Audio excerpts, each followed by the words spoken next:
तेने सदा चित्ता समाधान सर्व सुख ल्यालो सर्व अलंकार आनंदी निर्भर डुलत असो ऐसा कोठे आठवची नाही देहीच विदेही भोगू दशा सर्व सुख ल्यालो सर्व अलंकार आनंदी निर्भर डुलत असो तुका म्हणे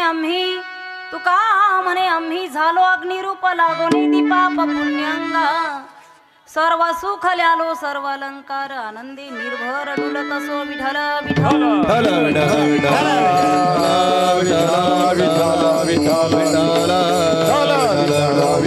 वक्रतुंड महाकाय सूर्यकोटी समप्रभ निर्विघ्नं कुरु मे देव सर्व कार्येषु सर्वदा गुरुर्ब्रह्मा गुरुर्विष्णुः गुरुर्देवो महेश्वरः गुरुर्साक्षात् परब्रह्म तस्मै श्री गुरवे नमः।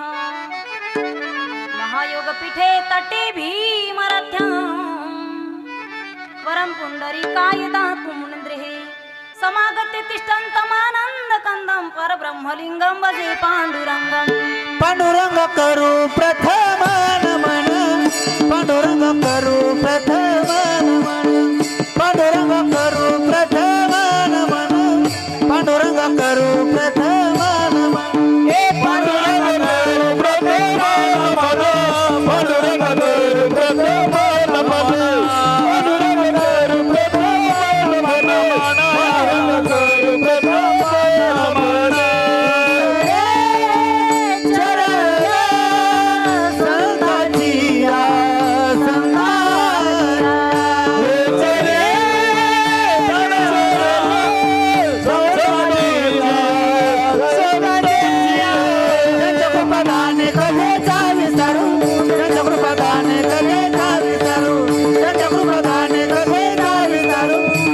प्रदान कथे का विस्तार प्रदान कथे का विस्तार प्रदान कथे का विस्तार प्रदान कथे का विस्तार प्रदान कथे का विस्तार त्यांच्या प्रदाने कथेचा विस्तार बाबाजी सद्गुरु दास तुका बाबाजी सद्गुरु दास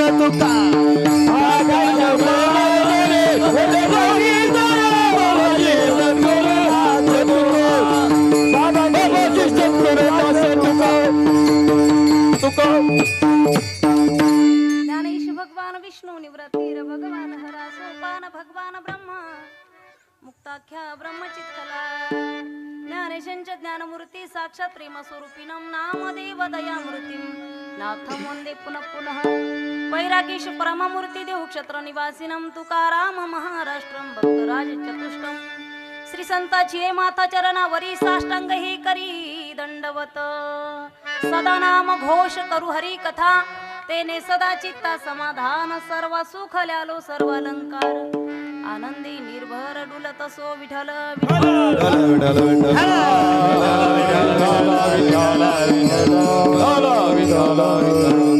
प्रस्तुत प्राप्त प्रसंगी प्राप्त स्थळी आवाज दे ना थोडासा दादा मेनावच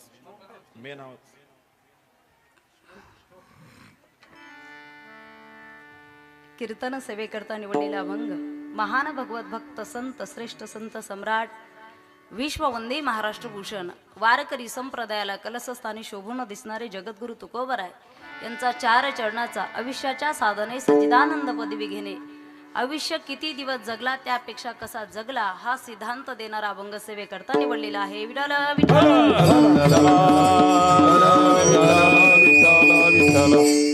अगदी गोड असं वातावरण आहे ईश्वराच्या प्रांगणामध्ये जमलेले तुम्ही सर्व मायबाप वैष्णव वारकरी मंडळी विको द्या थोडासा तुम्हा सर्वांना मनापासून धन्यवाद देते। आजचा सप्ताहाचा चौथा दिवस आहे। ज्या मंडपामध्ये तुम्ही बसलात हा काही सामान्य मंडप नाही, हा धर्म जागराचा धर्म मंडप आहे आणि इथं येण्यासाठी अहो भाग्य लागतं। अनेक जन्माचे सुकृत पदरी त्याच्या मुखी हरी पैठा होय। महापर्वकाळ चालू आहे, प्रयागराज मध्ये महाकुंभ चालू आहे। महाराष्ट्रभर शिवरात्री निमित्त सर्व शिव भक्तांनी आणि योगायोग बघा तुम्ही, शिवरात्र शिव जयंती आणि तिकडं महाकुंभ चालू आहे। ऐका व्रताचे महिमान ऐका व्रताची महिमान नेमे आचरती जन गाती ऐकती हरी कीर्तन ते समान विष्णुसी. फार भाग्यवान आहात तुम्ही. पशुकाय पाप पुण्य जाणती उत्तम मध्यम भोग भोगिती. पूर्वीचा काळ थोडासा वेगळा होता. म्हटले कीर्तनकार MH 65, म्हटले ऐकणारे म्हटले MH 70. आता तसं राहिलं नाही. तरुण पिढी वारकरी संप्रदायामध्ये आली आणि फार मोठा बदल झाला.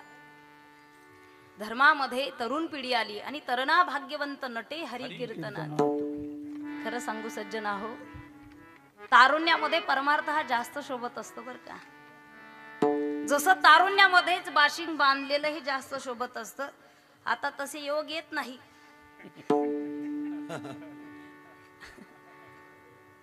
आता तसे योग येत नाहीत. आम्ही आळंदीमध्ये राहतो. फार मोठे मंगल कार्यालय त्या ठिकाणी आहे. अनेक लग्न लागतात त्या ठिकाणी. कधी काळी जर नवरदेव म्हणजे पाहण्याची वेळ आली, लक्षात आलं हा नवरदेव आहे, असं वाटतं हा नवरदेवाचा बाप आहे की काय. अवघड गोष्ट आहे. व पाहण्यामुळे कधी कधी लक्षात येतं आता एंग राहिलं नाही.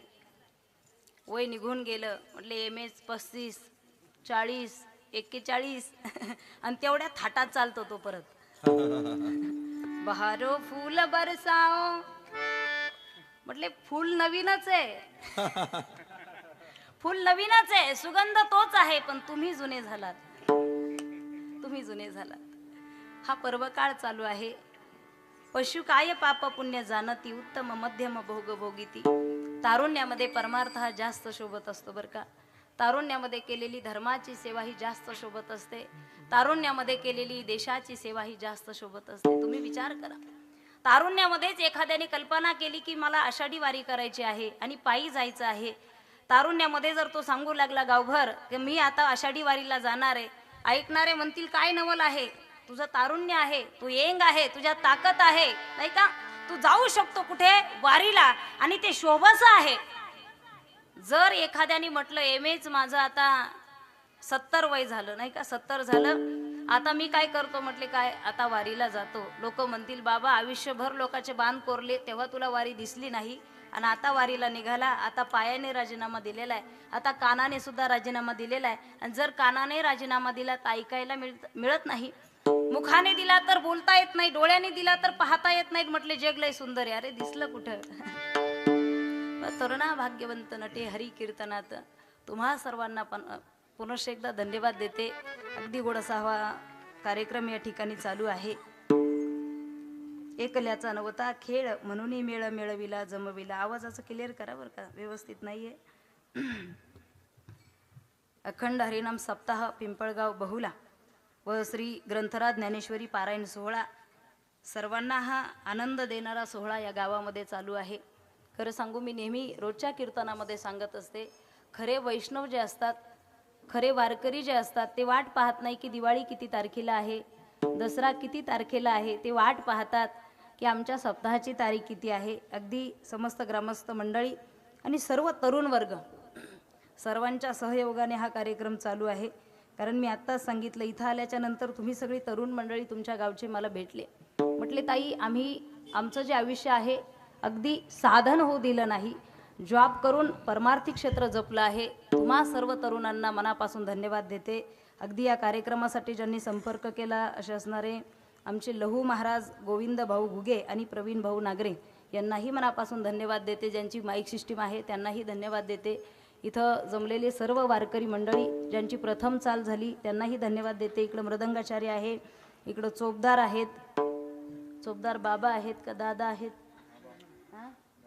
नाही नाही, तसं कसं, तुमच्या ह्या जर आल्या असेल तर मला भांडायला उठेल ना त्या. हां, तुम्हाला बाबा म्हटल्यावर मला त्यांना आजीच म्हणणं आहे ना. त्यांनाही धन्यवाद देते. इकडं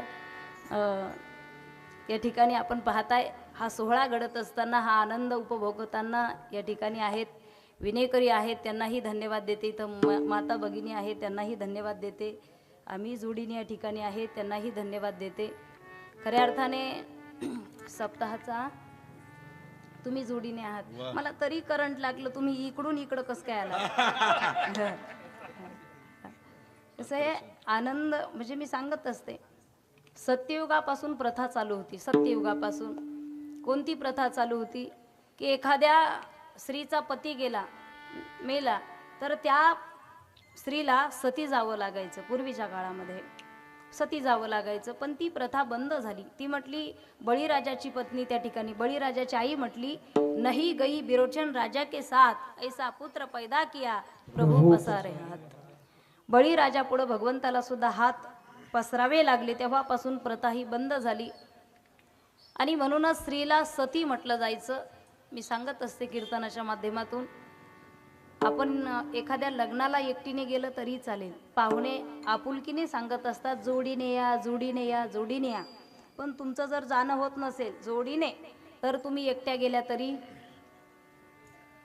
म्हणजे फारसं काही त्या ठिकाणी आनंद भेटणार नाही. एखादी हलकी साडी भेटली तर तुम्हीच कुरकुर करत घरी येता. हां, फारसं काही आनंद देणारा तो सोहळा नाही.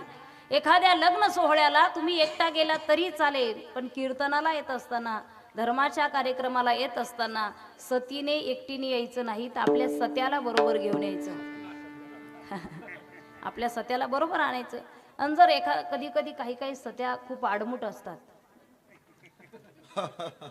म्हणजे ते म्हणतात गटारात पडलेलं आवडतं मला पण कीर्तनात पडून जमणार नाही. हा फार आडमुठ असतात. मग त्यात सत्याला गोडधोड खायला द्या, गोड गोड बोला. आणि जरी सत्या नाहीच म्हणत असेल पखवाजे महाराज त्या सत्याच्या कमरात एखादी टाका. हा एवढ्या टाकल्यावर राहील का तो? पण याच देही घडे देवाचे भजन. याच देहाला आल्याच्या नंतर आपल्याला भजन करायला मिळतं. आणि म्हणूनच तुकोबारायचा अभंग आहे. अभंग फार गोड आहे, सगळ्यांच्या पाठातील तो अभंग आहे. तुकोबाराय म्हणतात सदा नाम घोष करू हरी कथा तेने सदा चित्ता समाधान. आपण सदा नामचिंतन करू म्हणजे सगळ्यांना बरोबर घेऊन करू. कारण वारकरी संप्रदाय हा काही आपलपोट्या संप्रदाय नाही. आपलपोट्या संप्रदाय माहिती आहे तुम्हाला? म्हटले भक्त घरात घ्यायचा, आतून कडी लावायची, त्यालाच द्यायचं. आपलपोट्या संप्रदाय नकोय. वारकरी संप्रदाय हा यारे यारे लहान थोर म्हणणारा आहे. आणि म्हणून तुकोबाराय म्हणतात मी स्वतः नामचिंतन करतो. त्या नामचिंतनाने काय होतं की माझं मन समाधानी होतं. मग चला आपण बरोबर करू. तुम्हाला समजेल असा भावार्थ सांगते मी. सदा नाम घोष करू हरिकथा. करू हरिकथा तुकोबाराय म्हटले. काही सज्जन लोकांनी विचारलं का हो तुकोबाराय, म्हटले नामचिंतन केल्याने काय होईल? तर म्हटले तेने सदा चित्ता समाधान. म्हटले जर सदा नामचिंतन केलं तर सदा चित्ता समाधान मिळेल. म्हटले हो. म्हटले कदा केलं तर? कदा जर सदा केलं तर सदा चित्त समाधान. मग कदा जर नामचिंतन केलं, कदा म्हणजे कधी? म्हटले सप्ताह बसल्यानंतरच 9 ते 11 कीर्तनाला आलो, महाराज जर विठ्ठल विठ्ठल म्हटले तेव्हाच केलं तर? हा कदा नामचिंतन केलं तर काय होईल? तुकोबाराय म्हटले सदा नाम घोष सदा हरिकथा सदा समाधान. हा म्हटले कदा नामचिंतन कदा कदा समाधान. कदा जर नामचिंतन केलं तर कदा समाधान मिळेल. म्हटले सदा केले तर सदा समाधान. तेने सदा चित्ता समाधान. काही मरेपर्यंत समाधानी नसतात. हा त्यांचा वैयक्तिक प्रॉब्लेम आहे. म्हटले आम्ही 2दा-3दा वारीला नेलं, आषाढी वारी करून आणली त्याला ड्रायक्लीनचे कपडे घातले. म्हटले त्याच्या गळ्यात 2-4 माळी घातल्या, पण त्याचं तोंड पडलेलंच आहे. म्हटले हा माळीचा प्रॉब्लेम नाही, हा तोंडाचा प्रॉब्लेम आहे. मी या तो रोता की वे नाही मेरी सुरती ऐसी. माझा चेहराच तसा आहे. जुने जाणते लोक म्हणायचे, माझा आवाज तुमच्यापर्यंत येतो व्यवस्थित? जुने जाणते लोक म्हणायचे की एखाद्या महत्वाच्या कामाला आपण चाललो, एखाद्या महत्वाच्या कामाला चाललो, जर एखादी मांजर आडवी गेली तर जुने लोक 10 पावलं पाठीमागं चालत यायचे. का बरं? म्हणायचे मांजर आडवी गेली मग. म्हटले काम होणार नाही. मी तुम्हाला सांगते 100 मांजरी आडव्या जाऊ द्या, 100% कामं होतात. पण एखाद्या उदास माणसाचं तोंड पाहिलं, चांगले चांगले कामं होत नाही, बंद पडतात. आणि परमार्थ समाधान देणार आहे. मला सांगू द्या, या जगाच्या पाठीवर सुख समाधान आणि आनंद देणार फक्त भगवंताचं नामचिंतन आहे. तेने सदा चित्ता समाधान. किती समाधान? म्हटले सर्व सुख ल्यालो सर्व अलंकार आनंदी निर्भर डुलत असो. म्हटले कसा आनंद आहे? म्हटले असो ऐसा कोठे. आठवची नाही देहीच विदेही भोगू दशा.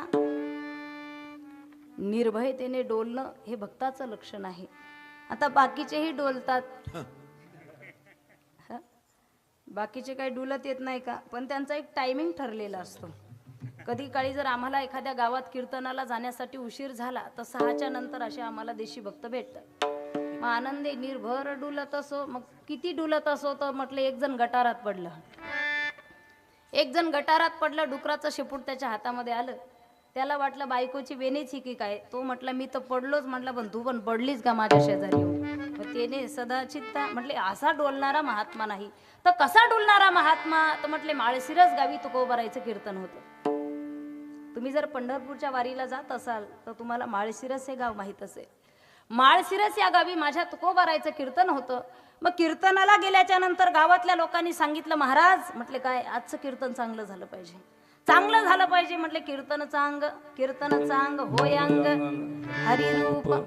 जसा विना घेतला, म्हटले चांगलंच कीर्तन करायचंय ना. विना घेतला आणि रामकृष्ण हरी सुरुवात झाली. रामकृष्ण हरी. नाही, आपल्याला पहिल्यापासून कीर्तन करायचं नाही. बरंच पुढं आलो ना आपण. रामकृष्ण हरी होय अंग हरिरूप. रामकृष्ण हरी रामकृष्ण हरी रामकृष्ण हरी. 1 तास झाला, 2 तास झाले, 3 तास झाले. टाळकरी म्हटले आजूक रामकृष्ण हरी अभंग परिहार भावार्थ. म्हटले असं कुठं कीर्तन असतं का. म्हटले थांबून जमणार आहे का. टाळकरी निघून गेले. आता टाळकरी गेल्याच्या नंतर ऐकणारे थांबणार आहे का. बोला ना. हा, माझी भाषा कळते ना तुम्हाला. आमच्याकडं मेल्यावर जाळतात, इकडं वा वा बरंच सारखं आहे. म्हणजे मला पुढं कीर्तन करायला. मग टाळकरी गेल्याच्या नंतर श्रवणकारही थांबना, ते सुद्धा निघून गेले. मग सगळे निघून गेले पण एक जण थांबला होता. का. त्याची घोंगडी महाराजांच्या पायाखाली गुंतलेली होती. आता महाराज काय असे भजन करत नव्हते. तुकोबाराय रामकृष्ण हरी म्हणायचे आणि एक उडी मारायचे. रामकृष्ण हरी लगेच एक उडी मारायचे. नाही आता हे मारून दाखवणारच आहे ना तुम्हाला. रामकृष्ण हरी म्हटले की उडी मारायचे. आणि मग काय विचारता, घोंगडीवाला फक्त घोंगडीसाठीच थांबला होता. घोंगडं गुतलेलं होतं. उडी मारली की त्यांनी युक्ती केली. म्हटले काय महाराज उडीच मारतायत ना, मग घोंगडी सरकायला काय हरकत आहे का. म्हटलं एक उडी मारली की घोंगडी सरकवली, एक उडी मारली की सरकवली, एक उडी मारली की सरकवली. असं 10-15 उड्यामध्ये घोंगडी गेली आणि घोंगडीवाला सुद्धा निघून गेला. पहाट झाली. तुकोबारायांनी डोळे उघडले. म्हणजे काही झोपले नव्हते, पण देहीच विदेही भोगू दशा असवायचा कोठे आठवची नाही. पाहिलं तर एकही टाळकरी राहिले नाहीत, ऐकणारे सुद्धा राहिले नाहीत. घोंगडी नाही, घोंगडीवाला सुद्धा नाही, अशी अवस्था आहे. तुकोबाराय म्हणतात असवायचा कोठे आठवची नाही देहीच विदेही भोगू दशा. आमचा परमार्थच असा आहे. तुका म्हणे आम्ही झालो अग्निरूप लागोने दीपाप पुण्यंगा. परमार्थ अग्निरूप झाला, ज्ञानरूप झाला. एखाद्या ज्ञानी माणसाला त्याला माहिती आहे भिंतीवर जे लटकतंय ते रज्जू आहे. भिंतीवर जे लटकते काय रज्जू आहे. म्हटलं सगळं गाव गोळा झालं. ते म्हटले नाही सर्पच आहे. पण हा म्हटला मी कालच ठेवलेली आहे माझ्या हाताने काय दोरी. म्हणजे त्याला त्या वस्तूचं ज्ञान असल्यामुळे तुम्ही किती जरी ब्रह्मांड टाकण्याचा प्रयत्न केला तर तो भ्रमित होणार आहे का. हा तसा ज्ञानी माणूस न लगे पाप न लगे पुण्य. तुमच्या भाषेमध्ये सांगते कसं. एखाद्या महिलेला आता फोन आहे प्रत्येकाच्या हातामध्ये, आणि काही साधे फोन नाही आहेत, व्हिडिओ कॉल सुद्धा आहेत, त्याची व्यवस्था आहे. प्रत्येकाच्या हातामध्ये फोन आहे. एक महिला स्वयंपाक बनवत होती. तेवढ्यात मैत्रिणीचा फोन आला किंवा माहेरचा फोन आला. फोन आल्याच्या नंतर फोन घेऊन तशीच ती बाहेर गेली. स्वयंपाक चालूच होता, गॅस ऑन होता, सगळा स्वयंपाक उघड्यावरती ठेवलेला होता. एकाही भाजीवर ताट नव्हतं, ताटली नव्हती, काय म्हणतात झाकण नव्हतं. ही फोनवर अर्धा तास बोलत बसली. मग तिच्या लक्षात आलं अरे बापरे पाहुणे जेवायला येणार आहे आणि मी आत्ता जो स्वयंपाक बनवला तो कोणताही स्वयंपाक मी झाकून ठेवलेला नाही. ती तेवढ्या गडबडीतच सावध झाली आणि पळत आली. पाहिलं तर भाजीमध्ये काही माशा पडलेल्या होत्या, चपातीवरती काही माशा बसलेल्या होत्या, भाताच्या पातेल्यामध्ये काही माशांनी त्या ठिकाणी मुक्काम ठोकला होता. म्हणजे त्या जायला तयार नव्हत्या. सगळं उघडं होतं. तुमच्या भाषेमध्ये सांगते आम्ही, सगळं उघडं होतं तरी सगळ्या पदार्थावरती माशा बसून होत्या. गॅस ऑन होता गॅस चालू होता, पण चालू गॅसवरती एकही माशी बसलेली नव्हती. जर गॅसवरती माशी बसली असती तर काय झालं असतं? नाही, फ्राय झाला असता तिचा. तर धाम परमम, बरोबर आहे तुमचं. हा, मरावं लागलं असतं. मग तसं तुकोबाराई म्हणतात, तुका म्हणे आम्ही झालो अग्निरूप, लागो नेदी पाप पुण्यांगा, विठ्ठल विठ्ठल.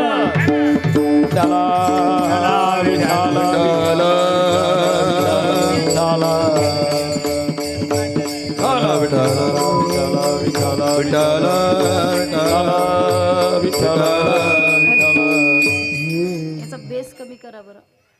मला कोरड पडते जरा बोलताना. सुरुवातीला छान लावला होता. बटन बदलले का तुम्ही बदलले? चला आपण सदा नामघोष करू, सदा नामचिंतन करू. नामचिंतन करणं म्हणजे भक्ती करणं. कधी काळी लोकांना प्रश्न पडतो, भक्ती करायची की ज्ञान मिळवायचं, भक्ती श्रेष्ठ आहे की ज्ञान श्रेष्ठ आहे. कधी कधी ज्ञानी लोक भक्तीला फारसं महत्त्व देत नाही, पण भक्त सुद्धा ज्ञानी माणसाला महत्त्व देत नाही असं नाही, देतात, पण भक्ती असेल तर. ज्ञानी माणसाकडं म्हटले फार हुशार आहे, एज्युकेटेड आहे, फार शिक्षण झालेलं आहे, पण म्हटले त्याच्या जीवनामध्ये भक्ती आहे का? म्हटले आई वडिलांना सांभाळतो का? त्याला धर्म कळतो का? म्हटले जर हे सगळं कळत असेल तर आम्ही त्याला मानतो, नाही तर म्हटले शिकलेला आहे पण याला बाकीचं काही गाजर कळत नाही. म्हटले असे शिकलेले भरपूर आहेत, आहे की नाही? ज्ञानी माणसाला महत्व आहे, पण त्याची जर भक्ती असेल तेव्हा त्याला परमार्थामध्ये महत्व आहे. एकदा काय झालं, विश्वमाऊली ज्ञानोबाराय समाधी घेण्याच्या अगोदर पांडुरंगाला विचारलं, देवा म्हटले काय? माझी इच्छा आहे की मी एकदा तीर्थयात्रेला जावं. काही लोकांना प्रश्न पडतो, भक्ती श्रेष्ठ आहे की ज्ञान श्रेष्ठ आहे? पांडुरंगाला विचारलं, देवा माझी अतूट अशी इच्छा आहे की मी पायी तीर्थयात्रा करावी, कुठंतरी जावं, तीर्थयात्रा करून यावी आणि मग संजीवन समाधी आळंदीमध्ये घ्यावी. ज्ञानोबाराय स्वतः म्हणतात, भगवंताने सांगितलं माऊलींना तुम्ही एकटे जाऊ नका, तुम्ही एकटे जाऊ नका. म्हटले मग? म्हटले नामदेव महाराजांना सोबत घेऊन जा, नामदेवरायांना सोबत घेऊन जा. पण नामदेव महाराज म्हटले, देवा माझ्या परस्पर माझं नाव दिलं, मी जाणार नाही. देवाने विचारलं का जाणार नाही? तर म्हटले, देवा कटेवरी कर नाही ज्या देवाचे, ने घे मी तयाचे दर्शन. ज्या देवाचं कटेवर कर नाही त्या देवाचं मी दर्शन घेणार नाही. हे ज्ञानोबाराय म्हणतील, पडा ह्या देवाच्या पाया, पडा त्या देवाच्या पाया. तुझं विना कोणा शरण जाऊ? हा देवा मी तुला मानतो, तुझ्याशिवाय मानत नाही. त्या काळी श्रद्धा होती, विचार करा, त्या काळी श्रद्धा होती, त्या काळी निष्ठा होती. आता श्रद्धा राहिली नाही, निष्ठा राहिली नाही, आता फक्त निष्ठा निष्ठी आहे. नामदेव महाराजांनी सांगितलं, देवा मी जाणार नाही, पण देवाने सांगितलं नाही, मी सांगतोय जावंच लागेल. नका तुम्ही कुणाच्या पाया पडू, पण जा, तुमची पायी तीर्थयात्रा घडेल, तीर्थयात्रा घडेल. आणि मग नामदेव महाराज आणि संत ज्ञानेश्वर महाराज हे तीर्थयात्रेसाठी निघाले. दोन संत एकत्र आले. नामदेव महाराजांची भक्ती आहे, ज्ञानेश्वर महाराजांचं ज्ञान आहे. भक्ती नसेल तर ज्ञान हे आंधळ आहे, आणि ज्ञान नसेल तर भक्ती पांगळी आहे. सोबत निघाले आणि निघाल्याच्या नंतर अगदी पायी प्रवास आहे, तहान लागलेली आहे. एका झाडाखाली दोघेही संत बसून आहे. प्रसंग फार गोड आहे, मी बरंच तुमच्या मनातल्या सांगणार आहे पुढे, पण हा प्रसंग तुम्हाला सांगून जाते. राहू दे, तुमच्या कीर्तन पाठ आहे का मी केलेलं? कुठं होतो आपण? बोला ना. झाडाखाली बसलेले दोन्ही संत आहे. एक ज्ञानेश्वर महाराज आहे, एक नामदेव राय आहे, नामदेव महाराज आहे. ज्ञानेश्वर महाराज म्हटले, आपण पायी चालतोय, तहान लागलेली आहे, चला कुठं तरी पाणी शोधू, जवळच एखादी विहीर असेल, पाणी दोघंही पिऊन येऊ. पण नामदेव महाराज म्हटले, नाही, तुम्ही ज्ञानी असला तरी मी भक्त आहे, माझी भक्ती पक्की आहे.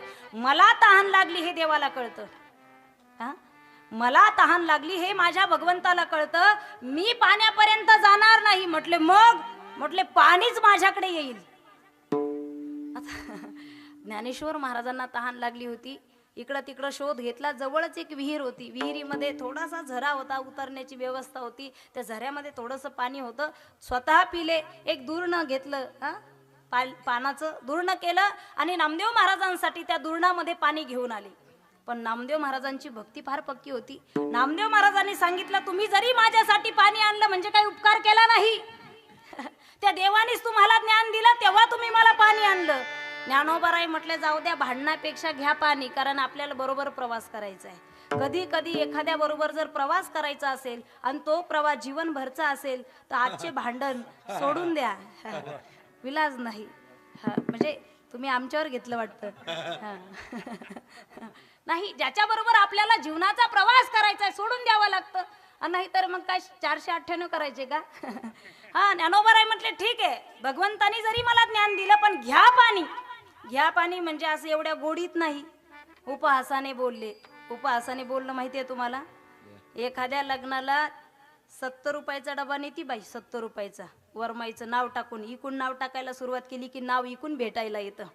घ्या डबा, तुमच्यासाठी आणलाय, 4 दुकानं फिरून आणले, व्यवस्थित ठेवा, कोणत्याही पाहुण्याला देऊ नका. काय डबा व्यवस्थित सांभाळा. आणि हे सगळं उपहासाने बोलल्यानंतर तिला राग येतो नवरदेवाच्या आईला. ती पळतच जाते, पेटीमधून एक साडी काढते, ती साडी ऑन फक्त 50 रुपयाची. त्या वरमाईने सांगितलं ही साडी जपून ठेवा, पुढच्या दिवाळीला मी तुमच्या घरी येणार आहे, त्यावेळेस ही साडी मला तुमच्या अंगावरती दिसली पाहिजे. उपहासाने जसं बोललंय, ज्ञानोबाराय त्या ठिकाणी नामदेव महाराजांना सांगतात उपहासाने घ्या घ्या पाणी. आई तर बसले पण घ्या पाणी. एवढं बोलता, देवाने जर आणलं असतं तर देव देणार नाही का? घ्या पाणी. तरी नामदेव महाराज म्हटले तुम्ही म्हणताय पण मी पाणी पिणार नाही, मी पाणी पिणार नाही. म्हटले का पिणार नाही? म्हटले त्या देवाला जर माझी काळजी असेल तर मी अगोदरच सांगितलं मी पाण्याकडे जाणार नाही, पाणी माझ्यापर्यंत येईल. पाणी आलं नाही, तुम्ही घेऊन आलात. तुम्ही बघा, पाणी माझ्यापर्यंत आलं नाही, तुम्ही घेऊन आलात, मी पाणी पिणार नाही. योगायोग असा विहीर ओसंडून वाहू लागली. विहीर ओसंडून वाहू लागली. वाहत वाहत पाणी नामदेव महाराजांच्या पायाजवळ आलं. अर्थात नामदेव महाराजांना काही एवढं पाणी प्यायचं नव्हतं, पण त्या गावची पाणी टंचाई दूर करायची होती, जगाच्या कल्याणा.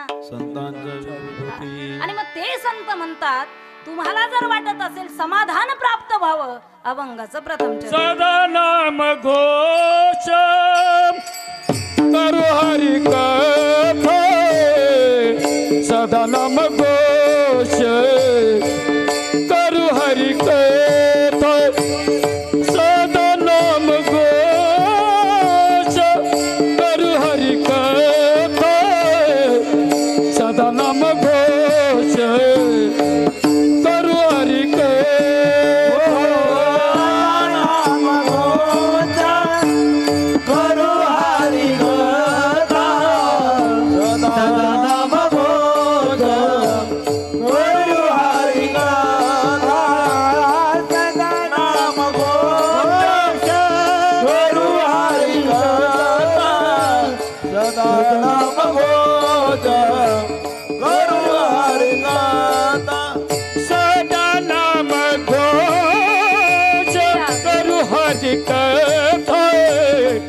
सदा नाम घोष करू हरि कथा, सदा नाम घोष करू हरि कथा, सदा नाम घोष करू हरि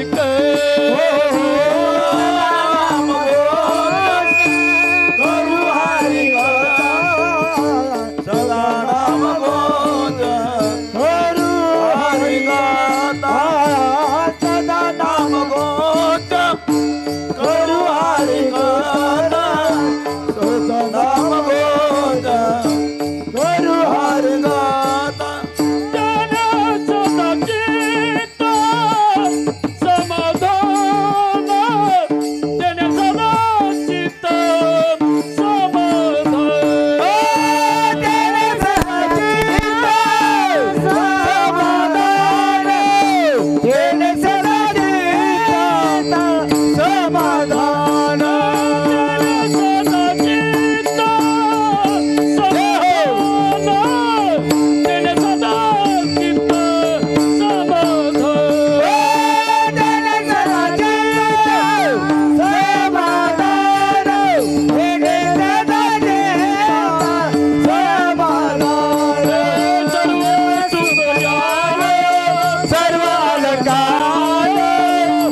शेवटच्या श्वासापर्यंत देहाचा विसर पडेपर्यंत भक्ती करावी ही भक्तीची व्याख्या आहे. म्हणून तुकोबाराय म्हणतात सदा नाम घोष करू हरी कथा तेने सदा चित्ता समाधान. माईक असंच राहू दे आता, हात लावू नको बरं का, हलू नको आता. सदा नामचिंतन करावं. ही वाणी देवाला समर्पित असावी. सततम कीर्तयंतो माम यतंतश्च दृढव्रतः नमश्यंतश्च मां भक्त्या नित्ययुक्ता उपासते. वाणी देवाला समर्पित असावी. कधी काळी वाणीमुळेच माणसाचा सत्कार होतो चांगला. वाणी जर चांगली असेल तर सत्कार सुद्धा चांगला होतो, आणि वाणी जर वाईट असेल तर सत्कार सुद्धा तसा होतो. अनंत वाचाळ म्हटले बाबा परमार्थ करा, तर म्हटले वेळच नाही, वेळ नाही. म्हटले काही हरकत नाही, पण वट्यावर बसून तुम्ही 2-2 तास गप्पा मारता त्याचं काय? म्हटले काही नाही, त्या रामभाऊला सुद्धा वेळ आहे आणि मला सुद्धा वेळ आहे. आम्ही टाइम पास करतोय. आम्ही काय करतोय? टाइम पास करतो. देवाने एवढा टाइम शिल्लक दिलाय की पास करावा लागतो, टाइम पास. म्हटले भजन करा, तर म्हटले वेळ नाही. मला माहिती आहे, पूर्वी लाईफ इज अ मनी होता, आता टाइम इज अ मनी आहे. माणसं पैसे द्यायला तयार आहे पण वेळ द्यायला तयार नाही. Life is a life a bubble. मनुष्याचं जीवन हे पाण्याच्या बुडबुड्यासारखं आहे, कधी जाईल गॅरंटी नाही. पाहिली पुराणे धांडोळली दरुशने माझे तुकोबाराय म्हणतात. आणि मग या जगाचा अभ्यास केला आणि मग तेने सदा चित्त समाधान म्हटलेलं आहे. तुम्ही वाणी देवाला समर्पित करावी. कधी काळी मी सांगत असते, नेहमी सांगते, काही काही माणसाला विनाकारण बडबड करण्याची सवय असते, काहीच काम नाही. शहाणे माणसं कधी काळी म्हणतात त्याला की इथून उठायचं काय घेणार आहे. म्हणजे एखादा मूर्खस्य गात्रांनी वर्धंती किंतुम तेषाम ज्ञानम न वर्धंती. सज्जनाच्या संगतीमध्ये तुमचा फायदा होईल की नाही हे मला माहीत नाही, पण 100% सांगते तुमचं नुकसान होणार नाही. दुर्जनाच्या संगतीमध्ये तुमचा तोटा होण्याची शक्यता आहे. कोण जर बोलू नका म्हटलं तर ते बोलतातच, त्यांची सवय असते. पडिले वळण. नवीनच लग्न झालं मुलीचं, आता घरापर्यंत गाड्या येत्या. पूर्वी तसं नव्हतं, आपल्याला फाट्यापर्यंत जावं लागायचं, बरोबर ना. नवीन मुलीचं लग्न झालं. लग्न झाल्याच्या नंतर बापाला वाटतं आपल्या मुलीला, एकुलती एक मुलगी आहे, आपल्या मुलीला फाट्यापर्यंत नेऊन सोडवावं. हातामध्ये तिची बॅग घेतली आणि बाप पुढं चालत होता. बापही पुढं चालला होता, त्या मुलीचा नवरासुद्धा पुढं चालला होता. ती वसू नावाची मुलगी बिचारी पाठीमागं चालली होती. पण जावाई जरा इथं जे होतं ना जावायचं ते खाली घोट्यामध्ये होतं, मेंदूच नव्हता त्याला. म्हटले कुठं होता? तर म्हटले भरपूर दिवस बाहेरच होता, पण मेंदू काही सुधारला नाही, डेव्हलप झाला नाही. मूर्खस्य गात्रांनी वर्धंती किंतुम तेषाम ज्ञानम न वर्धंती. मूर्ख माणसाचं वजन वाढतं, वय वाढतं, ज्ञानम न वर्धंती, ज्ञान वाढत नाही. जावाई सासऱ्या बोलायला लागला सासऱ्याला, सासरे बुवा. म्हटले काय? म्हटले तुमच्या गावची ही शेजारची जी जमीन आहे ती कुणाची आहे? सासऱ्याने न पाहताच सांगितलं ती माझ्या वैऱ्याची आहे. मग जावाईने शांत बसावं ना. जावाई म्हटलं असं नका तुमच्या वैऱ्याची, पण जमीन 1 नंबर आहे. ज्या माणसाचं नाव घेण्याची सुद्धा आपली इच्छा नाही, त्याचं वर्णन चालू झाल्याच्या नंतर सासऱ्याला काय गुदगुल्या होत असेल का? हां, त्याला खास सुटली. सासरा म्हटला नाही जावाई बुवा, मला त्याच्याबद्दल काहीच बोलायचं नाही. तुम्ही नवीनच आहात, नवीन लग्न झालंय तुमचं, तुम्हाला आमच्या शिवारातलं काहीच माहीत नाही. त्याची जमीन काय एवढी चांगली नाही. जावाई म्हटला नाही नाही, तुम्हाला वाटतं पण मला बरंच कळतं. जमीन 1 नंबर आहे, 1 नंबर जमीन आहे. काय ज्वारी आली म्हटलं त्याच्या जमिनीमध्ये, काय ज्वारी आली. वर्णन कुणाचं चालू आहे? दुश्मनाचं, वैऱ्याचं. जमीन 1 नंबर आलेली आहे. सासरा म्हटला तुम्ही काही म्हणा पण मला त्याच्याबद्दल बोलायचं नाही. आता न बोलणारा सासरा याने बोलका केला. म्हटले सासरे बुवा काय जमीन आहे हो, त्याला त्या जमिनीमध्ये त्या शेतामध्ये 30 पोते ज्वारीचे होणार आहे. किती होणार आहे? 30 पोते. आता मात्र सासरा बोलायला लागला. सासरा म्हटला हे बघा जावाई बुवा, तुम्हाला माहित नाही 30 पोते नाही होणार. म्हटले मग 20च पोते होणार आहे. जावाई म्हटला 30 पोते. सासरा म्हटला 20च पोते. जावाई म्हटला 30 पोते. सासरा म्हटला जीव घेतला तरी 20च पोते. जावाई म्हटला नाही 30 पोते. आता जावाई जसा चांगला पहिलवान होता, जावाईने जसा सासरा उचलला की खडीच्या गंजावर टाकला आणि वरून तो जावाई बसला. त्याचं वजन असेल 120 किलो. वरून बसला. वसू नावाची मुलगी अडचणीत आली. बाबा म्हटले काय? पाठ लाल झाली की घासू घासू. बाप म्हटला वसू पाठ कितीही घासू पण 10 पोत्याची कळ मात्र कशी सोसू. काही घेणं नाही देणं नाही काहीच नाही. अनुद्वेग करम वाक्यम सत्यम प्रियहितम चयत तैसे साच आणि मवाळ मितले परी रसाळ. शब्द जैसे कल्लोळ अमृताचे मुखी अमृताची वाणी मुखी अमृताची वाणी मुखी अमृताची वाणी मुखी अमृताची वाणी. देह देवाचे करणी देह देवाचे करणी मुखी अमृताची वाणी मुखी अमृताची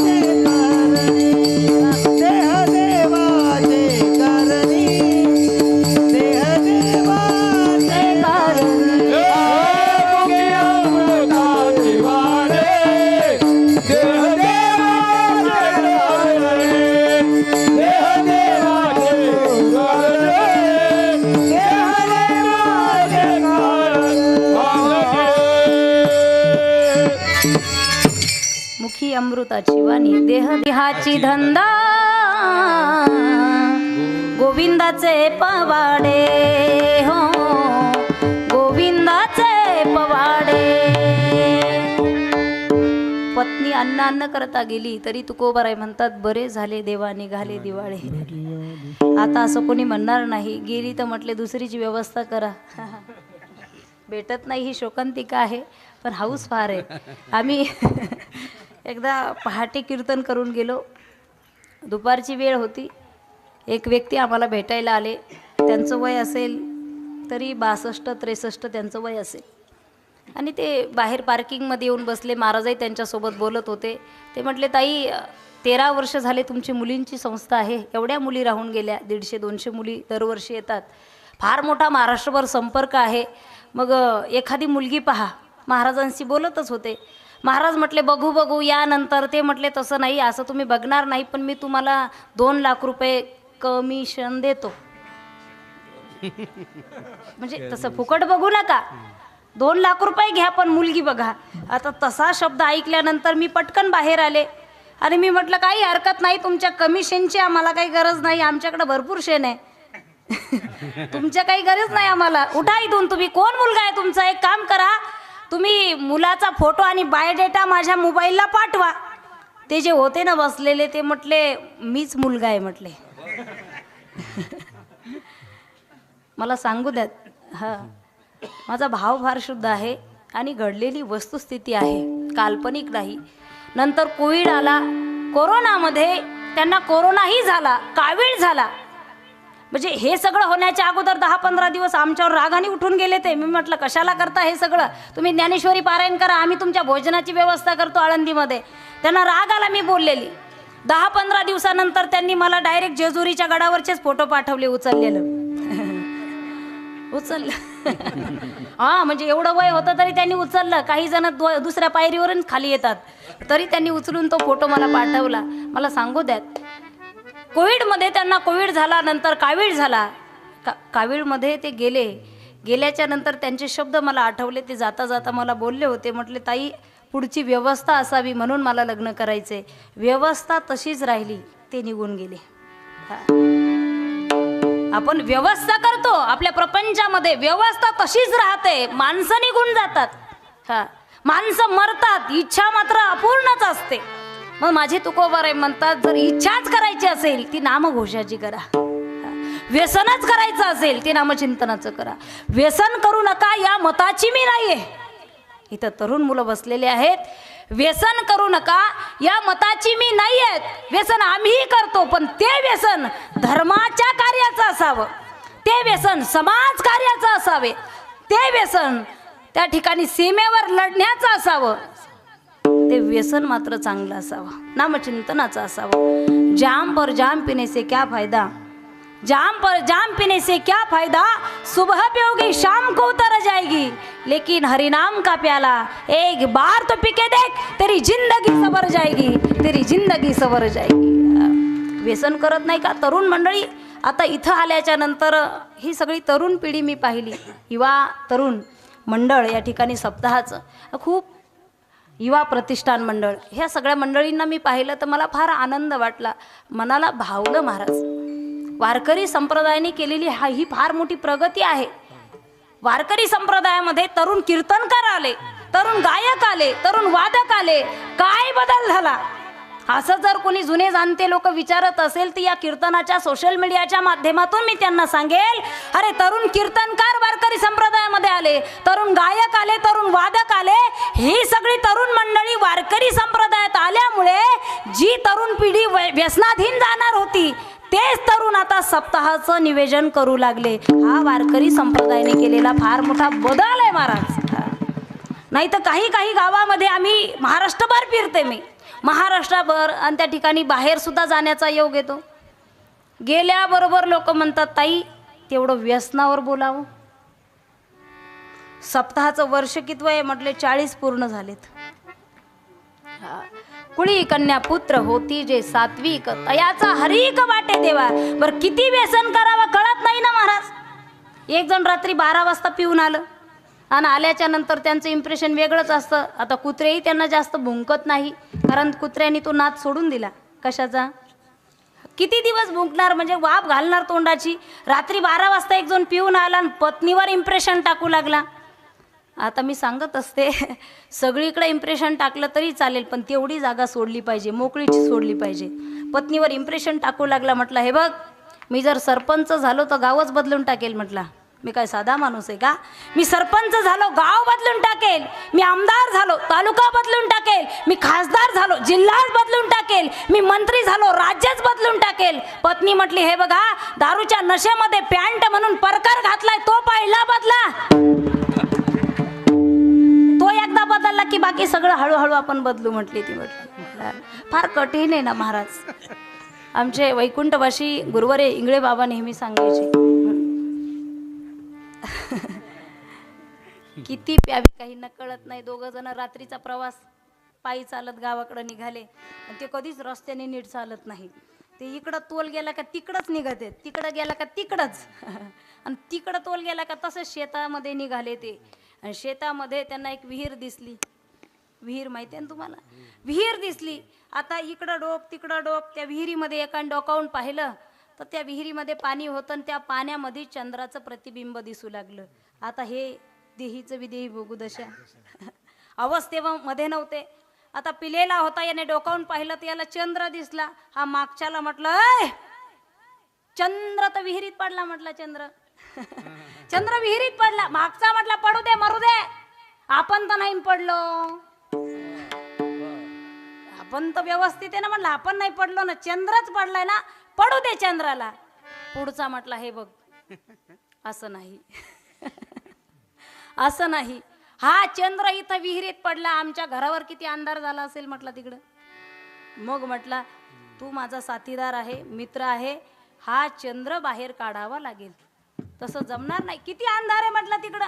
एक बकेट आणली, पाण्याची बकेट, त्याला दोरी लावली आणि दोरी लावल्याच्या नंतर ती बकेट आता चंद्र काढण्यासाठी विहिरीमध्ये सोडली. जोपर्यंत पाणी स्थिर होतं, चंद्राचं प्रतिबिंब सुद्धा स्थिर होतं. बकेट पडल्यानंतर पाणी हललं, चंद्राचं प्रतिबिंब सुद्धा हलू लागलं. पुढचं मागच्याला म्हणतंय, फार चपळ आहे म्हटला, फारच चपळ आहे म्हटला. मागचा म्हटला, तो किती चपळ असू द्या, तो एकटाच आहे, आपण काय सोडायचं का? म्हटलं, त्याला सोडायचं नाही. ती बकेट भरली पाण्याने, त्या बकेटीमध्ये पाणी आलं आणि मग त्या बकेटीतच ते चंद्राचं प्रतिबिंब दिसू लागलं. पुढचा मागच्याला म्हटलं बरोबर आहे तुझं, धरलं बरं का मी म्हटला. मागचा म्हटलं धरलं ना, सोडायचं नाही, काही झालं तर सोडायचं नाही. बकेट अशी वर ओढायला लागले. वर ओढत असताना ती बकेट एका दगडाच्या कपारीमध्ये गुंतली. पुढचा म्हटला फार चपळ आहे रे, धरलं त्याने कशाला तरी, आता ते सोडायलाच तयार नाही. मागचा म्हटला त्याने कशाला पण धरू दे, विचार करू नको, मी पाठीमागं आहे. मागे पुढे उभा मी आहे म्हटला, पाठीमागं काळजी करू नको, तू ओढ म्हटला. पुढचा म्हटला 1 2 3 म्हटल्याबरोबर हे उताने पडले. इकडं उताने पडल्याबरोबर चंद्र कुठं दिसला, वा वा. मागचा पुढच्याला म्हटला एका झटक्यात वर गेला का नाही म्हटलं चंद्र. दुसरा झटका सुद्धा लागू दिला नाही. कशासाठी आलो आपण, क्या किया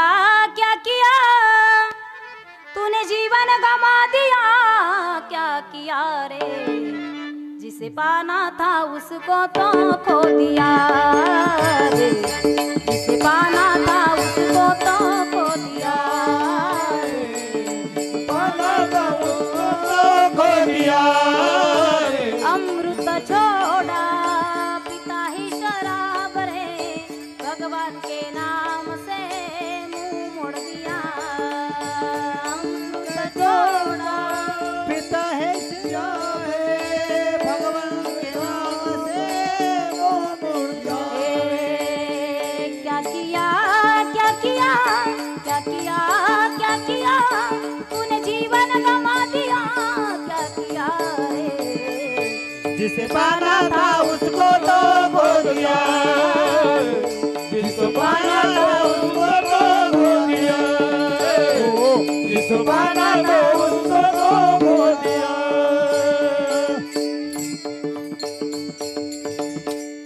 जे करण्यासाठी आपण आलो त्याचा विसर पडला आणि मग बाकीचे व्यसन करू लागलो. म्हणून तुकोबाराय म्हणतात व्यसन नामचिंतनाचं करावं, तेने सदा चित्ता समाधान, सदा नाम घोष करू हरी कथा, तेने सदा चित्ता समाधान, चित्ता समाधान म्हणतात. कारण माणसं चित्ताला समाधान लाभल्याशिवाय माणसं समाधानी राहत नाही. चित्त फार चंचल आहे, बहुत चंचल चपळ, जाता येता न लगे वेळ, मर्कटस्य सुरापानम. माणसाचं चित्त माकडापेक्षा जास्त चंचल आहे. शास्त्रकार वर्णन करतात, त्या माकडाला मदिरा पाजावी, भूताचा संचार व्हावा, वेळ लागावं, तरी माकड शांत बसत नाही, काही कीर्तनात बसत नाही. म्हटले माकड शांत बसत नाही, मर्कटस्य सुरापानम, माकड फार चंचल आहे, एका ठिकाणी शांत बसत नाही. मी सांगत असते, एक डोंबारी होता, डोंबारी खेळ करणारा. त्याचा अगोदरच्या गावामध्ये खेळ करून झाला होता, पलीकडं जायचं होतं, पण त्या ठिकाणी नदीला पाणी आलं. आता पलीकडं जायचं पण कसं जायचं, नदीला पूर आलेला आहे. एक नावाडी दिसला, नावाड्याला आवाज दिला, नावाड्या आम्हाला पलीकडं नेऊन सोडव. नावाडी म्हटला किती पॅसेंजर आहे, किती सीटा आहेत. हा म्हटला मी आहे, माझ्याबरोबर एक बोकड आहे आणि दुसरं माकड आहे. नावाडी हुशार होता, तो म्हटला हवं तर मी बोकडाला आणि तुला नेऊन सोडतो, पण माकडाला घेत नाही, कारण मला माहिती आहे माकड फार चंचले, उड्या मारताय, मला नाव काही पलटी करायची नाही, मी माकडाला घेणार नाही. तो म्हटला माकड आमचं चांगलं आहे. म्हटले चांगलं असलं तरी, शिक्षण पूर्ण झालेलं असलं तरी, म्हटले माळ घातली असली तरी, पण एखाद्या माकडाचा स्वभाव असतो चंचलता. हा म्हटले मी नाही घेणार त्या माकडाला, मी नाही घेणार. डोंबारी म्हटलं माकड उड्या मारताय म्हणून घेणार नाही, माकडाचे हातपाय बांधले तर म्हटले मग घेतो. कधी काळी काय होतं, एखादं माकड जर जास्त चंचलपणा करायला लागलं, पिऊनच यायला लागलं, तर त्या माकडाला पहिल्या सप्ताहाच्या पहिल्या दिवशी माळ टाका, काल्यानंतर काढली तरी काही हरकत नाही. म्हटलं शांत तरी राहील ना, तर इकडून फ्यूज काढ, तिकडून फ्यूज काढ, लाईटच घालव, हेच कर तेच कर. माकडाचे हातपाय बांधले, नावेमध्ये टाकलं, माकडच ते. माकडाने काय केलं, नाव अशी अर्ध्यामध्ये गेली, पाण्याच्या धारेत नाव गेली, दोन्ही तीराच्या मधोमध नाव गेली. त्या माकडाने हात सैल केले आणि हातामध्ये एक बारीक काडी घेतली, ती काडी बोकडाच्या नाकात घातली. जसं बोकड उधळलं की सगळ्यांना जल समाधी, मर्कटस्य सुरापान. माझा दृष्टांत संपलेला आहे. माणसाचं मन माकडापेक्षा चंचल आहे, म्हणून तुकोबाराय म्हणतात तेने सदा चित्ता समाधान. व चित्त एकदा समाधानाला प्राप्त झालं, अस्थिर झालेल्या चित्ताला स्थिरता देण्याची ताकद जर नामचिंतनामध्ये आहे. चित्त जर स्थिर झालं, मग सुखाची काय मोजता महाराज म्हटले.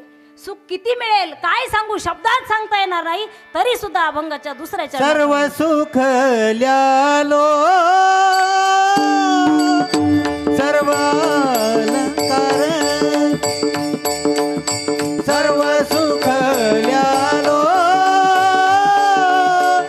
सर्व अलंकार सर्व सुख ल्यालो सर्व अलंकार सर्व सुख ल्यालो सर्व अलंकार आनंदे निर्भर दुलत आनंदे निर्भर दुलत सर्व सुख ल्यालो सर्व अलंकार सर्व सुख ल्यालो सर्व अलंकार आनंद निर्भर दुलत आनंदे निर्भर दुलत सर्व सुख ल्यालो सर्व अलंकार सर्व सुख ल्यालो सर्व अलंकार सर्व सुख ल्यालो सर्व अलंकार आनंदे निर्भर दुलत आनंदे निर्भर दुलत सर्व सुख ल्यालो सर्व अलंकार आनंद निर्भय डुलत आनंद निर्भय डुलत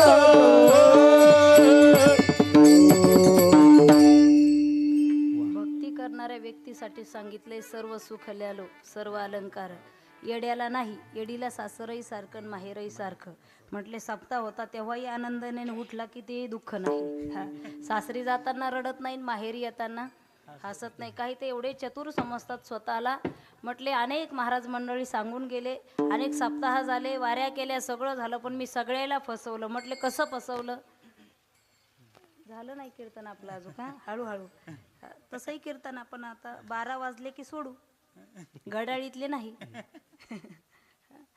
म्हटले सगळे महाराज उकळून पिले काही म्हणतात, पण आपण काही भजन केलं नाही. महाराजाला असं फेस टू फेस व्यवस्थित फसवलं महाराजाला. म्हटले कसं फसवलं? तर म्हटले विठ्ठल विठ्ठल भजनच केलं नाही. म्हटले वय झालं, मरायला लागलो तरी आजूक लोक घालतात तुळशीचे पानं, पण मी काय भजन केलं? हा, देवाला फसवलं. काही ना भ्रमित असतात, भ्रम असो, देवाला फसवलं. एक जण म्हटलं कसं फसवलं? तर म्हटलं एकदा काय झालं, मी बसमध्ये बसलो आणि बसल्याच्या नंतर मी कंडक्टर आला, तिकीट काढलं. कंडक्टर दुसऱ्याचं तिकीट काढायला गेला, तेवढ्यात मी बसच्या खाली उतरलो आणि ते उतरल्याच्या नंतर बसच्या पाठीमागं जाऊन लपलं आणि मोठ्या मोठ्याने हसायला लागलं. एक शहाणा माणूस आला आणि विचारलं का हसता? तो म्हटलं मी आत्ताच कंडक्टरला फसवलं. म्हटले कसं फसवलं? म्हटलं तिकीट काढलं पण गेलो नाही. म्हटला बस एकटीच गेली, आपण काही गेलो नाही. म्हणजे स्वतःला चतुर म्हणतात काही जण. एक पोरग तिथंच पेपर विकत होतं. केवढ्याला पेपर? म्हटले 2 रुपयाला पेपर. 2 रुपयाला पेपर. बस तासभर थांबली होती, सगळ्यांनी पेपर घेतला. बस निघाल्याच्या नंतर एक जणाने पेपर घेतला, बस निघून गेली. पण त्याने पेपर घेत असताना 2 रुपये दिले नाही, त्यांनी 1 रुपया दिला. आणि हे दुसऱ्या पेपरवाल्यांनी पाहिलं आणि ते पळतच आलं आणि त्या पोराला म्हटलं करे तुझा पेपर किती रुपयाला आहे? तो म्हटला किती रुपयाला आहे? म्हणजे 2 रुपयालाच आहे. असं खोटं बोलू नको, मी आत्ताच पाहिलं, एक जणाने तुला 1 रुपया दिला तरी सुद्धा तू त्याला पेपर दिला. हा म्हटला तासभर बस थांबली होती, सगळ्या प्रवाशांनी पेपर विकत घेतला, 2 रुपयालाच घेतला.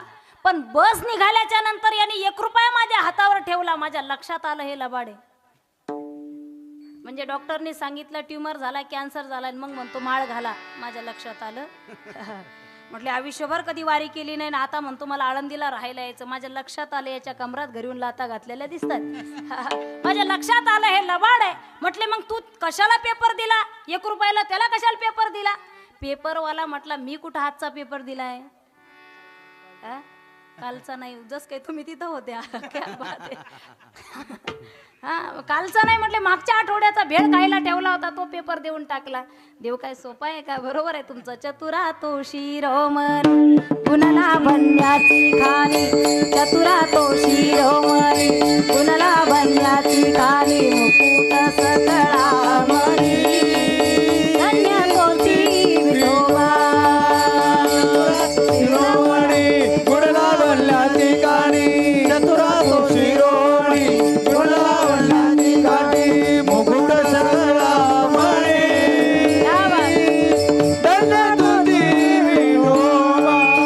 चतुरा तो शिरोमणी गुणला बंद्याची खाली, चतुरा तो शिरोमणी गुणला बंद्याची खाली, चतुरा तो शिरोमणी गुणला बनला ठिकाणी, चतुरा तो शिरोमणी गुणला बनला ठिकाणी, मुकुट सकळा मणी धन्य तुझी विठोबा. काही म्हणतात स्वतः मी चतुर आहे, पण तू फक्त चतुरच आहे. तो चतुराचा शिरोमणी आहे. आपल्याकडं फक्त गुणच आहे, त्याच्याकडं गुण लावण्याची खाण आहे.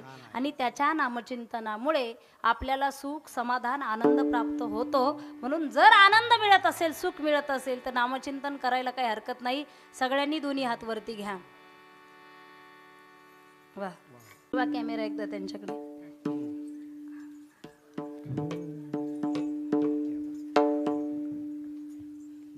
घेतली सर्वांनी. राहू द्या तासभर अशीच आता. श्रीराम जय राम जय जय राम, श्रीराम जय राम जय जय राम. श्रीराम जय राम जय जय राम, श्रीराम जय राम जय जय राम. श्रीराम जय राम जय जय राम, श्रीराम जय राम जय जय राम. श्रीराम जय राम जय जय राम, श्रीराम जय राम जय जय राम. श्रीराम जय राम जय जय राम, श्रीराम जय राम जय जय राम. श्रीराम जय राम जय जय राम, श्रीराम जय राम जय जय राम. श्रीराम जय राम जय जय राम, श्रीराम जय राम जय जय राम. फक्त खालचे म्हणतील. बोला बोला श्रीराम, बोला बोला. हो श्रीराम जय राम जय जय राम, श्रीराम जय राम जय जय राम. बोला वाह वाह, क्या बात है. ऐ श्रीराम जय राम जय जय राम, श्रीराम जय राम जय जय राम. वाह वाह, बोला बोला. श्रीराम जय राम जय जय राम, श्रीराम जय राम जय जय राम, श्रीराम जय राम जय जय राम, श्रीराम जय राम जय जय राम, श्रीराम जय राम जय जय राम, श्रीराम जय राम जय जय राम, जय जय राम जय जय राम.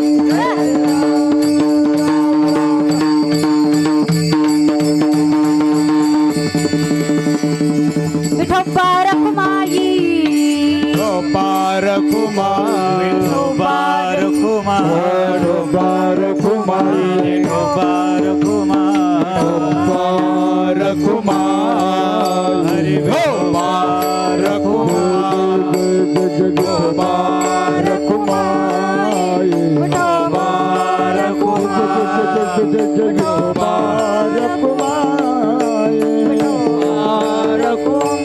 जय जय विठोबा.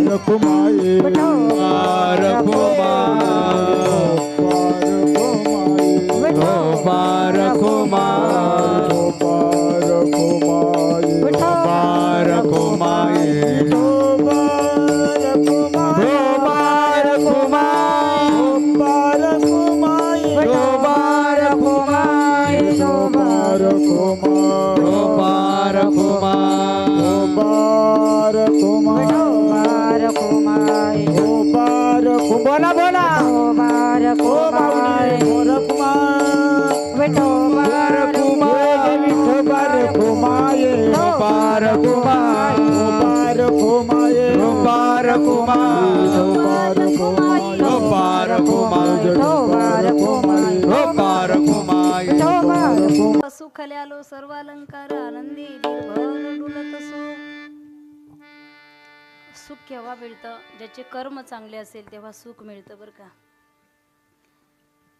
पूर्वजन्मीचं जर त्याचं फळ असेल तर तेव्हा सुख मिळतं. लोकांच्या काड्या करून सुख मिळत नाही. म्हटले आयुष्यभर लोकांना त्रास दिला, म्हटले आता मरण चांगलं यायला पाहिजे. कसं येईल बरं? मरण चांगलं येणार नाही ना. काहींचं जीवन फुलासारखं असतं. मी सांगत असते फुलाचं जीवन फार गोड आहे, फार सुंदर आहे. फुलाला जर एखाद्या प्रेम करणाऱ्या व्यक्तीने जर हातामध्ये घेतलं तर प्रेम करणाऱ्या व्यक्तीला फूल सुगंध देतं. बरोबर आहे ना? बरं, फूल न आवडणाऱ्या व्यक्तीला जरी फुलाने हातात घेतलं, फुलाला घेतलं तर त्या ठिकाणी त्याला सुद्धा सुगंध देण्याचं काम फूल करतं. म्हटले वैऱ्याने घेतलं तरी सुद्धा, एखाद्याने पायाखाली फूल टाकलं तर पायाला सुद्धा सुगंध देण्याचं काम कोण करतं? फूल करतं. कारण त्याचा स्वभाव आहे सुगंध देणं. म्हणून लोक फुलाची माळ घालतात, काट्याची घालत नाही. काटा दिसायला किती सुंदर असला तरीही कारण काट्याचा स्वभाव असा आहे, प्रेम करणाऱ्या व्यक्तीने जरी हातामध्ये घेतला, कुणाचा तरी आवाज येतोय माईक मध्ये, माईक बंद करा. प्रेम करणाऱ्या व्यक्तीने जरी काट्याला हातामध्ये घेतलं तरी सुद्धा काटा त्यालाही टोचतोच. त्याला स्वभाव तसा आहे. काही काही काटे आयुष्यभर टोचतात. एक काटा आजारी पडला, गावाला त्रास द्यायचा. एखाद्या गरीबाच्या मुलीचं लग्न असेल तर वराडी नको त्या दुकानात नेऊन घालायचे, नवरदेव नवरी निघून जायचे, वराडी दुसऱ्या दिवशी जायचे. तुमच्या लक्षात येईलच. नाही आलं तरी पोटभर जेवायचं, टेन्शन घ्यायचं नाही. हा, काहींचा स्वभाव असतो काट्यासारखं जीवन जगणं. कधी एखादं जर काम असेल तर गावातलं ते काम व्यवस्थित होऊ द्यायचं नाही. आणि तो काटा एकदा आजारी पडला, चांगल्या लोकांना त्रास होतोच, माणसाला, चांगल्या माणसाला त्रास होतोच. चांगल्या माणसाच्या जीवनामध्ये विरोधक आणि चांगल्या रस्त्याला गतिरोधक हे ठरलेलेच असतात. ठरलेले असतात. तो काटा एकदा आजारी पडला, हॉस्पिटलमध्ये गेला, डॉक्टरनी सांगितलं ट्युमर झालेला आहे, कॅन्सर झालाय, 8 दिवसाच्या आत मरणार आहे. म्हटलं कसं काय? म्हटले 4थ्या स्टेपला आहे कॅन्सर, 4थ्या स्टेपला आहे, तुम्ही मरणार आहे. काटा रडायला लागला. मी मरणार आहे म्हणून तो रडत नव्हता. मी मेल्याच्या नंतर माझी वाईट गादी कोण चालवणार? म्हटलं गावात बरेचसे सप्ते बंद पाडले. म्हटलं मी माझी गादी कोण चालवणार? म्हटलंय कोण काय करणार? म्हटले मी गेल्याच्या नंतर मला कोणीच नाही. काटा रडायला लागला आणि तो गावात आला आणि गावामध्ये त्याने मीटिंग भरवली आणि गावातल्या लोकांना सांगितलं, हे बघा मी आयुष्यभर तुम्हाला त्रास दिला, पण आता मी 4-8 दिवसाच्या आत मरणार आहे. डॉक्टरनी सांगितलंय प्रायश्चित्त म्हणून एक काम करा. म्हटले गावकरी म्हटले काय करायचं? काही नाही. म्हटले मी मेल्याच्या नंतर मला अशी तरडीवर बांधून नेऊ नका, फुलं टाकून नेऊ नका. लोक म्हटले मग काय करायचंय? हा काटा म्हटला एक काट्याची फांदी आणा, त्या फांदीला मला बांधान ओढत ओढत न्या. म्हटला झालं, माझं प्रायश्चित्त झालं. म्हटलं योगाने तो आजारी पडला, मेल्याच्या नंतर गावकऱ्यांनी काट्याची फांदी आणली, त्याला बांधलं, ओढत घेऊन चाललेच होते. याने मरायच्या अगोदर पोलीस स्टेशनमध्ये रिपोर्ट दिला होता, माझं कुणीच नाही, मी अनाथ आहे, आजारी आहे. गावातले लोक म्हणतात हे मेलं की याला काट्याला बांधत ओढत न्यायचं. एखादी चक्कर साहेब तुम्ही रोज गावामध्ये टाकत जा. गावातले लोक ओढत घेऊन चाललेच होते काट्याच्या फांदीला बांधून. तेवढ्यात तिकून पोलीसची गाडी आली आणि जसे गावकरी आत टाकले तर आजूक सुटून आले. काहींचं जीवन काट्यासारखं आहे. भला किसी का कर ना सको तो बुरा किसी का मत करना, पुष्प नहीं बन सकते तो तुम काटे बनकर मत रहना, काटे बनकर मत रहना. मरावे परी कीर्ती रूपी उरावे. तुका म्हणे एका मरण्याची सरे उत्तमची उरे कीर्ती मागे. काही माणसं गेल्यानंतर सुद्धा आजही जिवंत आहे. छत्रपती शिवाजी महाराज आजही आपल्या अंतकरणामध्ये जिवंत आहे, त्यांचे विचार जिवंत आहे. 19 फेब्रुवारी 1630 रोजी राजांचा जन्म झाला. आजही तो जन्म तेवढ्याच उत्साहामध्ये आपण साजरा करतो. का बरं? कारण मरावी परी कीर्ती रूपी उरावे. आजही कीर्तीने छत्रपती शिवाजी महाराज तरुणांच्या अंतकरणामध्ये नाही तर वृद्धांच्या अंतकरणामध्ये सुद्धा तारुण्याने नांदत आहे. मावळ्याने कसं असावं मी नेहमी सांगत असते. मला माईक सिस्टीम जरा बरोबर नाही. तुम्ही आवाज मोकळा करा. अब की चिंता मत कर. मावळ्यांनी कसं राहिलं पाहिजे, तरुणांनी कसं राहिलं पाहिजे. अब की चिंता मत कर, चेहरे का खोल बदल देंगे. अब की चिंता मत कर, चेहरे का खोल बदल देंगे. अरे इतिहास की क्या हस्ती है, पूरा भूगोल बदल देंगे. तार हर मोड़ बदल कर लाहौर से गुजरेगी गंगा. इस्लामाबाद के छाती पर लहराएगा तिरंगा झंडा. रावलपिंडी और कराची तक सब कुछ गार्थ हो जाएगा. सिंधु नदी के आर पार पूरा भारत हो जाएगा. फिर सदियों सदियों तक जिन्ना जैसा शैतान नहीं होगा. अरे कश्मीर तो होगा ही, पाकिस्तान नहीं होगा. पाकिस्तान नहीं होगा. पवित्र ते कुळ, पावन तो देश, जेथे हरीचे दास जन्म घेती. ज्या भारत देशामध्ये आपला जन्म झाला हा सामान्य देश नाहीये महाराज. जहाँ डाल डाल पर सोने की चिड़िया करती है बसेरा. ओ भारत देश है मेरा, ओ भारत देश है मेरा, ओ भारत देश है मेरा, ओ भारत देश है मेरा. ओ भारत देश. असा सुंदर देश आहे, असा सुंदर देश आहे. हम है शुबा के मराठे, हम है शुबा के मराठे. जोड़ना चाहते इंसान, अगर किसी ने तोडा हिंदुस्तान तो जला देंगे पाकिस्तान. एवढी ताकद या मावळ्यामध्ये आहे. घासल्याशिवाय धार नाही तलवारीच्या पातीला. शिवचरित्राशिवाय पर्याय नाही या महाराष्ट्राच्या मातीला, नाही या महाराष्ट्राच्या मातीला. छत्रपती घडले तरी कसे, जननी जने तो भक्त जने, दाता या शूर जने, नाही तो जननी वांज भले. जन्म द्यायचा असेल बळीराजा सारख्या दात्याला जन्म दे. भक्त प्रल्हादासारख्या भक्ताला जन्म दे. छत्रपती शिवरायांसारख्या शूराला जन्म दे. नुसत्याच दारोड्याला जन्म देऊन तू वांज राहिली तरी काय हरकत नाही. काय हरकत आहे का. म्हटले पोरग काय करतं, तर म्हटले पेलं पेलं तसंच मेलं. म्हटले एकदा काय झालं, मासाहेब जिजाऊ बाळराजांना पाळण्यामध्ये टाकलं आणि काही कामानिमित्त बाहेर निघाल्या. बाहेर निघाल्याच्या नंतर दासीला सांगितलं तुझंही बाळ आहे म्हणून माझ्याही बाळाकडे थोडंसं लक्ष ठेव. हे बघ दासी, राजांना रडू देऊ नकोस. राजांना रडायचं नाही तर लढायचं शिकवायचंय. त्यामुळे काही झालं तर राजांना रडू देऊ नकोस. दासीने जिम्मेदारी घेतली. बाळराजे पाळण्यामध्ये झोपलेले होते. पाळणा दासी हलवत होती. व्यक्ती कोणताही असू द्या, पण लहानपणी आई नसेल तर लेकरं रडतात. बाळराजे पाळण्यामध्ये उठून बसले. पाहतायत तर मासाहेब दिसत नाही. दासीने मांडीवरती घेतलं तरी सुद्धा बाळराजे रडायचे थांबत नाही. मोठ्याने टाहो फोडून राजे रडतायत. दासीला कळे ना काय करावं, काय करावं. दासीला वाटलं राजांना भूक लागली असेल. माझं लेकरू बाजूला ठेवून जर मी स्तनपान केलं तर, कारण राजे रडतायत. आणि हे जर मासाहेबांनी पाहिलं तर मला अगोदरच सांगितलं बाळराजांना रडू देऊ नकोस, त्यांना रडायचं नाही तर लढायचं शिकवायचंय. त्या दासीने मांडीवरती घेतलं आणि स्वतःचा स्तनपान करणार. मासाहेब तिथं आल्या. बाळराजांना मांडीवरून घेतलं आणि गारगार गारगार असं फिरवलं. दूध पाजलं असेल तर बाहेर पडेल. हे बघ दासी, हे स्वराज्य निर्माण करायचं असेल बाळराजांना दासीचं दूध नकोय, या झाशीचं दूध पाहिजे, या झाशीचं दूध पाहिजे. सांगू द्या तुम्हाला किती लक्षात येतं, किती कळतं माझ्या लक्षात येत नाही. पण आई सुद्धा तेवढ्या कॅटेगरीची पाहिजे. तसे बाळ जन्माला येतात. राज तुम्ही जन्माला या. गाडीवर आपण स्टेटस लिहितो, सहज लिहितो, पण राजे तुम्ही आमच्या घरात नको, दुसऱ्याच्या घरामध्ये जन्माला या. गिरशी खरी किरीटा परी लहरी भगवा ध्वजा, उगवला तारा तिमीर हरा गरजा शिवाजी राजा.